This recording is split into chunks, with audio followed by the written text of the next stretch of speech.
Superman remains to be one of the most inspiring heroes there is. He represents the best of what we could be. Strength guided by compassion, power anchored in hope, and a belief that doing the right thing truly matters. Most recently, Superman got a new light in the 2025 adaptation featuring a Mr. David Cornsweat, call me, that won the hearts of a lot of both new and old fans, especially this fan. This is my buddy Chase, and today we are going to surprise him with a piece inspired by his favorite moment from that new movie, when Superman rises from the fallen city, saving the life of a bystander just trying to survive. I made my best attempt at trying to turn this wonderful character into a piece of spray art on the bottom of a skateboard. But I'm going to be taking you through my process so you can understand the entirety of the project and maybe, just maybe, be able to do it yourself. But first I got to give you a little bit of My medium of choice is spray paint art, or spray art. Back in high school I had a huge phase of this style and I liked it a lot. So I'm coming out of retirement to surprise my good buddy. And for content. We are going to have to plan, prepare, then execute. Full disclosure, I wanted to do a third P for like the alliteration aspect, but I couldn't think of a good one. I was going to do produce, but I'm not like a factory. So we're going with execute. We plan so we can flesh out the idea and give ourselves a reference to be able to use later on the actual canvas. We prepare because after we plan, we will know what colors we need, what kind of stencils we need, and we gather that all up before we do the big shebang, which is the execution. Hallelujah. But first, we play.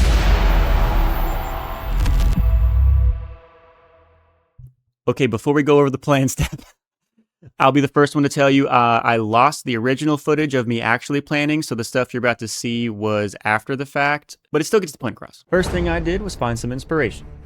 I knew the scene I wanted to model my piece after, but it was more so inspiration for what elements I wanted to put in the project, so I looked through everything I could find or had the patience for to make sure I was really vibing with the ones I saved for referring later. Once I had the images that I wanted to play with, I opened an Adobe Illustrator file that is roughly the size of the canvas I planned on painting. I found this really cheap skateboard deck that I wanted to try out, so that's why the proportions are so dramatic. Okay, so I'm not gonna do it again, but how I made the outlines so that I wasn't printing this and trying to copy this is for Illustrator specifically, you have a pen tool, and what I would do is, like, if I wanted an outline of shape, I would zoom in, and I would just very carefully get the points I wanted. If I wanted to add a curve, I'd add a curve, you know? And then just get all the little crinklies and all of the things that are gonna matter. It's not gonna matter, that was too small of a corner, right? And then that would be one shape. And then I could change the color and make it like a red. I would want a brighter red, but it gets the job done, right? So that way when it's gone, I said, so like that's a small little piece of cake, right? And then you would do every little layer by layer, and then eventually what you would get, and the thing I thought I recorded and definitely didn't, is something that would look like this, right? You can move each individual layer, each little icon, right? Just stuff like that. And this allowed me to separate each color in my brain to know what I should cut together, or at least what would be on the same layer. Anyway. You of course don't need to use something as intense as Adobe Illustrator, I just happen to really like it. Even a pen and paper or sketching some ideas and cutting them out achieve the same thing. And then as we already talked about, I don't want to do the exact scene that we're using as inspiration. So I just knew that I wanted there to be a nice gradient for the sky and play with the clouds and have some shapes that way. And then I knew another central piece was the city being covered in dust. So I reused some of the old shapes I already used for the buildings in my actual original file. And then just played with layers of dust to see what I liked and didn't like in terms of sizing, how big I wanted Superman to be, how much sky I wanted to see, how dirty, all that stuff. And then we have what we finally ended on. Now I know it looks a little hectic, a little crazy, but you gotta think if you cut the border off and how much you're really gonna see. If you got the vision with me, I think it's gonna be really sick. The original process took me 3 hours, and me going over it took 25 minutes. Jesus. Now that we have a draft and an idea of what we want to do, it's now time to... So as you saw, the images I used were from pre-existing images I saw online, which could be considered cheating, but it's not like I'm selling it. And also, shut up. When it comes to making your stencils, you can either print them out on a printer on normal paper and then tape that on some kind of thicker construction paper-like material just so that it'll like resist the spray paint a little better. Or most modern printers now that I just found out can actually print on the thicker paper and you can just cut it off directly. Either way, they both do the same exact thing.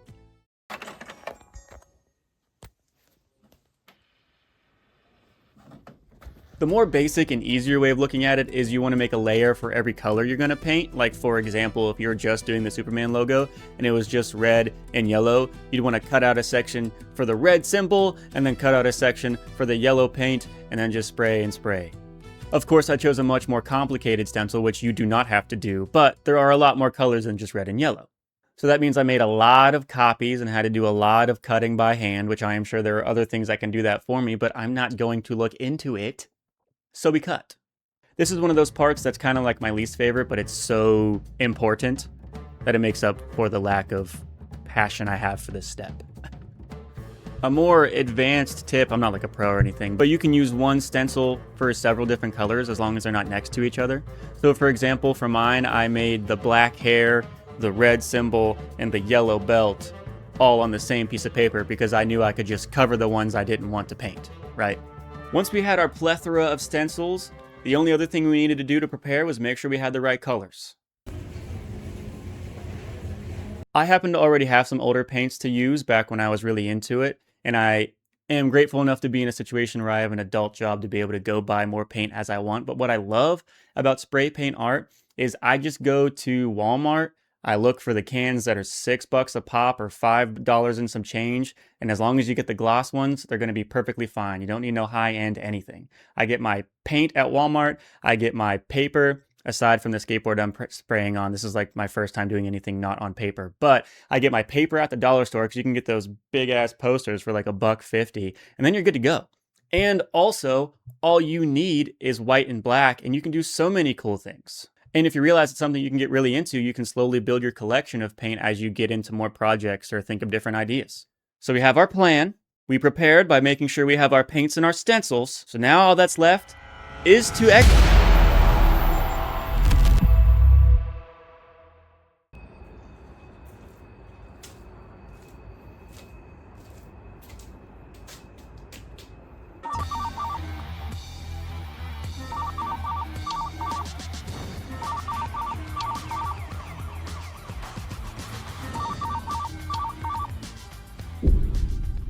The first thing we do is practice, and then we practice, and then we can finally keep practicing.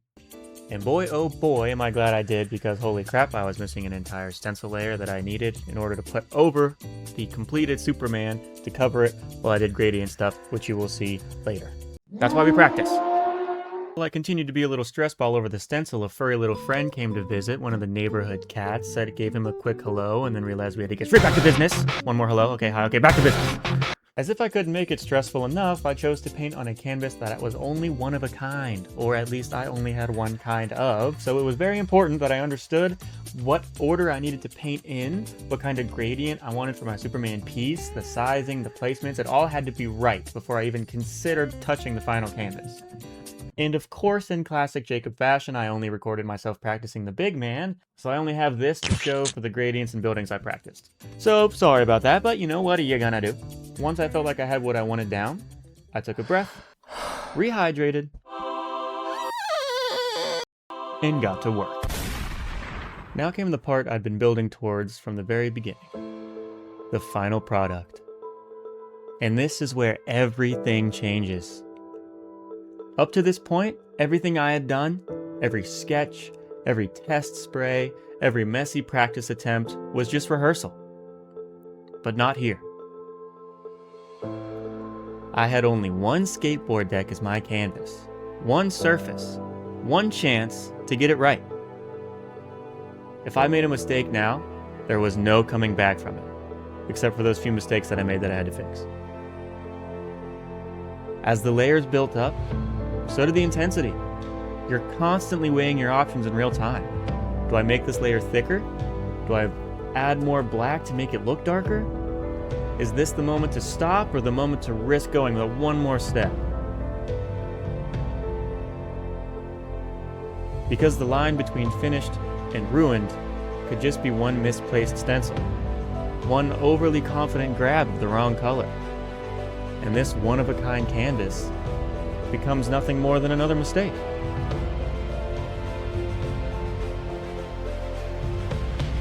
And then, somewhere along the way, you feel it. That shift. That moment when the chaos turns into something clear. When the image starts to reveal itself and all the pressure just melts into momentum.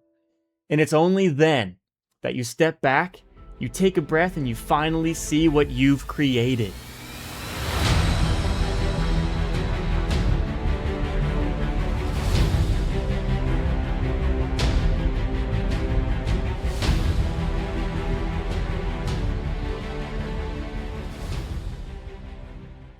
How sick is that, right?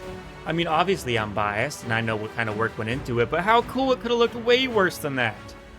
All of that hard work, all of that preparation paid off at the very end to something that I'm pretty excited to give my good friend, Chasey Poo. All that's left was to pack it up, wrap it up, and send it on its way. My buddy Chase and I have a show called The Backup's Backup, and I originally made this piece to surprise him on the episode. So I can't show you all of it, but I can show you this, just real quick. Dude, I remember you could do this now. I forgot about it. Yeah, dude. I forgot that you did this. Yes. If you're interested in seeing how that episode turned out, because he surprised me with a bunch of gifts too, the episode link will be in the description of this video. But also, if you just watched this video just for this video, that's perfectly fine too, and I hope you enjoyed it either way. Subscribe, like, all of that. Okay, goodbye. I like the darker. If it's very just like an accent, you know, like if it's not, yeah, I like it. Sick. Turn off the camera. Stop recording me.